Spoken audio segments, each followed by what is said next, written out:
안녕하세요. 이현욱 전도사입니다.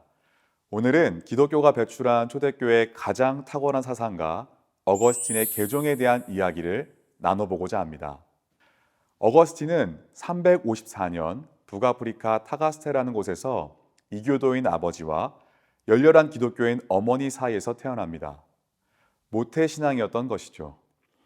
어려서는 초등교육, 문법 교육을 받았었는데 집안 형편이 좋지 않아 학교를 쉬기도 했었습니다. 어려서는 유명한 일화가 있었는데요. 동네 친구들과 함께 배설이를 한 이야기가 나옵니다. 그런데 배설이를 한 이유가 배가 고프거나 맛있어 보여서가 아니라 그냥 배를 따는 행위, 배를 훔치는 행위가 재미있어서였다는 것을 보면서 어거스틴은 인간의 죄성에 대한 생각을 하게 됩니다. 이런 일을 통해 어려서부터 어거스틴은 죄와 악의 문제에 대한 관심을 갖게 됩니다. 17세가 되던 해에 정치, 문화, 교육의 중심지이며 가장 큰 도시였던 카르타고에서 수사 공부를 시작하게 되는데요. 공부를 잘해서 수석을 차지할 정도였습니다. 그런데 한편으로는 가슴에서 타오르는 정욕을 참을 수 없어 한 여인과 동거를 하기 시작하게 되고 아들을 낳게 됩니다. 아들의 이름을 아데오다투스, 하나님의 선물이라고 짓게 됩니다.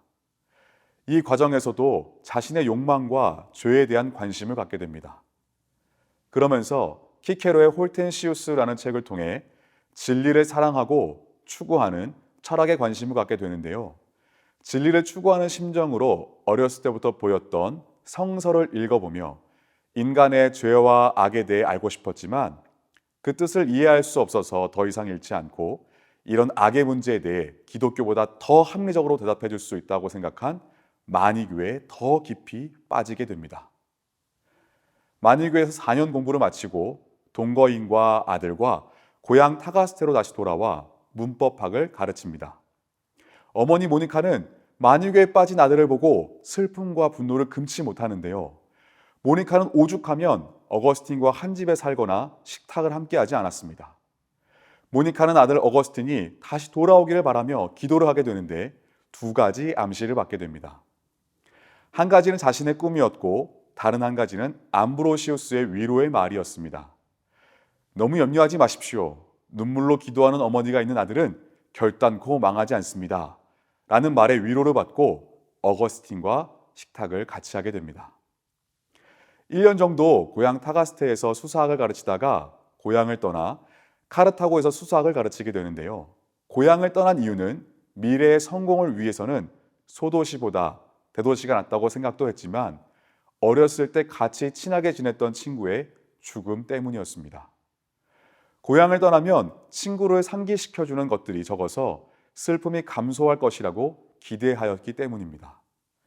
카르타고에서 교수 생활을 하며 만이교를 열심히 신봉했는데 만이교에 대한 자기의심을 만이교도들이나 만이교의 감독 파우스투스가 속 시원하게 풀어주지 못하는 걸 보면서 이때부터 만이교에 대한 회의를 품기 시작합니다. 7년 동안 카르타고에서 수사학 교수 생활을 하다가 로마로 생활의 터를 바꿉니다. 그 이유는 높은 보수, 좋은 학생, 성공의 기회가 로마로 유인하게 되었기 때문입니다. 어머니에게는 로마로 떠나는 친구를 바래다 주고 오겠다고 속이고 항구로 나간 친구와 함께 로마로 떠납니다. 여기서 비치는 어거스틴의 모습은 세상에 대한 욕망, 성공에 대한 야망과 더불어 어머니를 속이는 모습까지도 보이게 됩니다. 로마에서 보내는 교수 생활은 불만스러웠습니다. 카르타고스처럼 난폭하진 않았지만 수업을 다 듣고도 수업료를 내지 않고 다른 교수에게로 가는 모습들을 보며 학생들이 싫어져서 로마를 떠날 생각을 하게 됩니다. 로마에는 1년 동안은 만이교에 대한 회의론을 주장한 아카데미와 접촉하며 만이교 신앙을 비판적인 시각에서 보게 되고 만이교를 떠나기로 결심합니다. 그리고 로마의 시장 신마쿠스가 밀라노에 보낼 수사학 교수 임용 소식을 듣고 어플라이를 했는데 임용이 되어 밀라노의 수사학 교수로 가게 됩니다. 여기서 암브로시우스라는 감독을 만나게 됩니다. 암브로시우스가 친절하게 맞아주는 것에 마음이 끌리기 시작하고 권위 있는 설교와 성서 해석은 철학적인 회의론을 극복하게 도와주었고 신앙과 이성의 관계에 대해 고민하는 어거스틴에게 알기 위해서는 먼저 믿어야 한다라는 지평을 열어줍니다. 어머니 모니카는 아들을 만나기 위해 밀라노로 옵니다. 어거스틴이 암브로시우스 감독의 도움으로 기독교 신앙에 가까이 오고 있는 것을 보고 기뻐합니다. 매일 아침 저녁으로 아들의 구원을 위해 하나님께 간구합니다. 이때 신플라톤주의자들을 접하고 몇 권의 플라톤파 철학서적을 읽으며 악의 근원에 대한 마니교의 이원론을 극복하고 기독교 신앙의 합리적 근거를 알게 되면서 성서를 읽기 시작하고 바울 서신을 탐독하며 성서의 많은 문제가 이해되기 시작합니다. 그러나 기독교 신앙을 이해했다고 해서 돈과 명예와 정욕에 빠져 있는 자신의 영적 문제가 해결되는 것은 아니었습니다. 이 문제는 지적인 해결보다 의지의 결단을 요구했습니다. 어거스틴은 점점 확신을 갖게 된 기독교 신앙에 몸과 마음을 바치고 싶어집니다. 그러나 돈과 명예와 정욕을 버릴 수 없어서 마음의 안정을 찾지 못합니다. 그래서 사제 심플리키아누스를 찾아갑니다. 심플리키아누스는 플라톤의 철학자요 수사학자였던 빅토리누스의 회심에 대한 이야기를 해줍니다. 어거스틴은 이런 이야기를 듣자 자신도 그와 같이 되고 싶어 합니다. 그러나 자신은 그것이 잘 되지 않자 심히 고민합니다. 그리고 애굽의 수도사 안토니우스에 대한 이야기와 또한 황제의 수행원인 폰티키아누스로부터 세상에 대한 미련을 버리고 하나님에게 자신들의 생을 바치기로 결심한 황제 수행원들의 회심을 듣고도 그들처럼 되고 싶었지만 마음은 그렇게 쉽게 움직이지 않았습니다. 이러한 고민이 점차 깊어져 가는 가운데 어거스틴은 그동안 그가 유보해왔던 삶을 뭔가 결정해야 했습니다. 자기가 살고 있던 집의 무화과나무 밑에 주저앉게 된 사건이 나오는데 이것이 밀라노 정원에서의 회심입니다. 그는 정말 수도사와 수행원들처럼 자신도 회심하고 싶었지만 자신의 혼이 돈과 명예와 정욕에 빠져서 자신을 놓지 못하고 있다가 하나님 앞에 벌거숭이로 서게 됩니다. 그러면서 참회의 눈물과 하나님께 용서를 구하는 눈물을 소낙비처럼 쏟으며 이렇게 말합니다. 주여, 언제까지입니까? 당신은 영원히 나에게 진노하시렵니까? 나의 이전의 죄를 기억하지 마시옵소서. 또 내일, 또 내일입니까? 왜 지금이 아닙니까? 왜 바로 이 시간에 나의 불결함이 끝나지 않는 겁니까? 정말로 깨끗해지고 싶은 그의 절규가 터져나오는 중에 이웃집 뜰에서 이런 소리가 들려옵니다. 들고 읽어라, 들고 읽어라. 톨레데게, 톨레데게라는 어린아이들의 노랫소리가 들려옵니다. 어거스틴이 울음을 그치고 성서를 펴들고 첫눈에 들어온 구절을 읽었습니다. 그 구절은 로마서 13장 13절 14절이었습니다. 낮에와 같이 단정히 행하고 방탕하거나 술 취하지 말며 음란하거나 호색하지 말며 다투거나 시기하지 말고 오직 주 예수 그리스도로 옷 입고 정욕을 위하여 육신의 일을 도모하지 말라. 그의 마음에 검은 구름이 사라지고 밝은 진리의 태양이 비추기 시작합니다. 옛사람은 죽고 새 사람이 태어납니다. 제자 알리피우스와 어머니 모니카에게 이 소식을 전하게 되고 어머니는 기뻐 뛰며 춤을 춥니다. 기도의 응답이었기 때문입니다. 회심 후 교사직을 그만두고 일생을 독신으로 살면서 수도 생활을 하려고 결심하게 됩니다.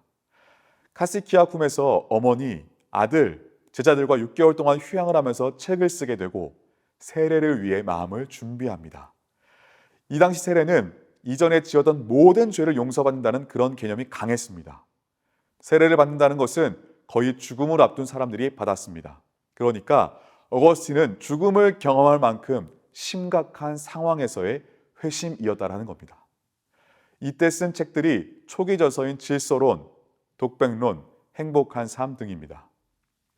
이듬해 3월경 밀라노로 돌아오게 되고 부활주일에 아들 아데오다투스와 친구요 제자인 알리피우스와 함께 암브로시우스에게 세례를 받게 됩니다.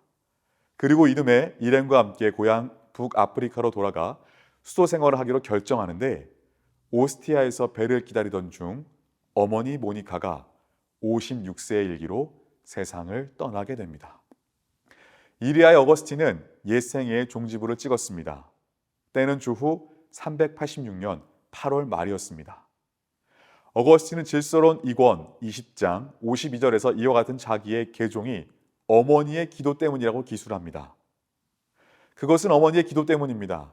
나는 이 사실을 주저없이 인정합니다. 즉, 하나님께서 내게 진리 발견이 무엇보다 중요하다는 마음, 그 밖에 아무것도 바라지 않고, 그 밖에 아무것도 생각하지 않고, 그 밖에 아무것도 사랑하지 않도록 된 마음을 주신 것은 어머니의 기도 덕분입니다.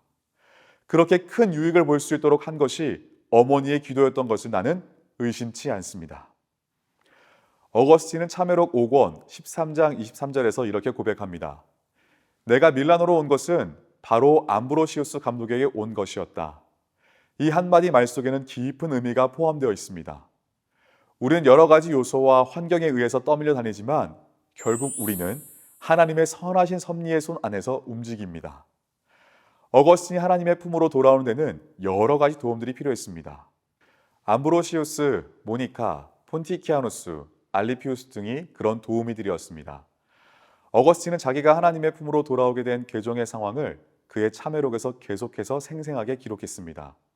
참으로 귀한 참회와 개종의 고백입니다. 한 사람의 생애에 있어서 눈물의 회개로 하나님의 품으로 돌아오게 하는 개종의 체험이 얼마나 중요한지를 말하고 또 말해도 부족합니다.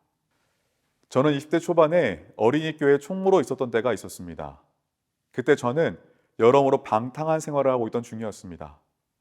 그로 인해 수많은 정죄감과 수치심, 죄의 무게를 가지고 살았습니다. 이러면 안 되는데, 모든 걸 청산하고 다시 주님께로 가야 하는데 라는 마음만 가득했습니다. 그러던 중 아동부 겨울 수련을 앞두고 수련의 장소에 먼저 가서 선생님들과 기도하는 시간이 있었습니다. 기도를 하는 시간에 갑자기 제 스스로가 너무 더럽게 느껴지면서 수련회 때 이 깨끗한 아이들을 위해 기도해 주는 것이 불가능하게 느껴졌습니다. 나 같은 죄인이 어떻게 사역자로서 살아갈 수 있을까? 어떻게 아이들에게 신앙생활 잘하며 살라고 할 수 있을까라는 생각이 들었습니다. 그때 정말 그 죄의 무게가 너무 무거워서 얼마나 울면서 기도했는지 모릅니다. 그렇게 펑펑 울고 있는데 선배 전도사님이 저를 정말 꼭 안아주는 겁니다. 그때 마치 하나님이 저를 안아주시는 것 같았고 뒤이어 목사님께서 저를 꼭 안아주시면서 말씀을 주시는데 고린도후서 5장 17절 이전 것은 지나갔으니 보라 새 것이 되었도다라는 말씀이 저의 모든 과거와 죄들을 깨끗이 기억도 하지 않으시고 용서해 주신다라는 말씀으로 들려졌습니다. 하나님은 어거스틴을 계속 지켜보고 계셨고 하나님은 어거스틴의 하나님이 되어주고 싶으셨고 진리를 알려주고 싶으셨습니다. 마찬가지로 여러분과 저를 지켜보고 계시며 여러분과 저의 하나님이 되어주고 싶어 하십니다. 우리가 예수를 믿고 새로운 결단을 내리지만 결단을 내린다고 잘 살지는 못합니다. 또 실패하고 또 후회하고 또 회개하고 또 시작하고 계속 롤러코스터처럼 오르락 내리락 하는 것이 우리들의 모습입니다. 여러분에게 하나님은 어떤 하나님이신가요? 아브라함과 이삭의 하나님을 넘어 어거스틴의 하나님을 넘어 여러분의 하나님이 되시기를 간절히 바랍니다. 이상으로 어거스틴의 개종에 대한 강의를 마치겠습니다. 감사합니다.